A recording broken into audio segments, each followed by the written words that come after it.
Un frère pose la question. Comment le Bitcoin peut-il être considéré comme haram alors qu'il pourrait être accepté comme monnaie légale et moyen d'échange? La question du Bitcoin est récente, ce qui veut dire qu'elle n'a pas été traitée par les savants du passé. Pour ce genre de nouvelles questions, il faut que des savants, des économistes et des spécialistes travaillent ensemble pour trouver une réponse. Le Bitcoin est quelque chose de nouveau et il soulève de nombreuses préoccupations sérieuses, que ce soit sur son origine, sa stabilité ou sa sécurité. On dit qu'il a été créé en 2007 ou 2008 par quelqu'un dont on ne connaît pas vraiment l'identité. Une personne présentée comme japonaise a nié en être l'auteur et une autre personne venant d'Australie ou du Canada a prétendu en être le fondateur. Personne ne sait vraiment d'où il vient. Au départ, un bitcoin valait moins d'un centime. Aujourd'hui, il vaut plus de 111 000 dollars. C'est quelque chose d'absurde. Ce n'est pas quelque chose de physique qu'on peut toucher. Ce n'est ni une pièce, ni un billet, ni un document. C'est quelque chose de virtuel, contrôlé par un petit nombre de personnes anonymes que personne ne connaît.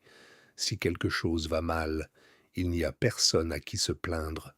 C'est comme jeter son argent dans le vide sans savoir s'il va augmenter ou disparaître. Les gens ne s'en préoccupent pas parce qu'ils cherchent uniquement un profit rapide.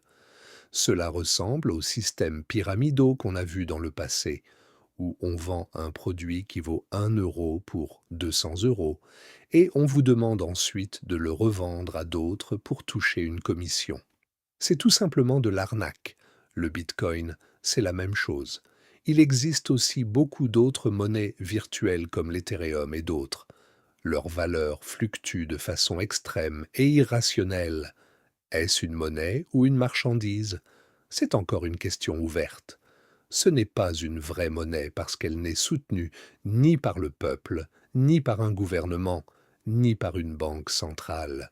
Seulement quelques pays comme l'Allemagne, le Japon ou l'Autriche l'acceptent, principalement pour des raisons fiscales.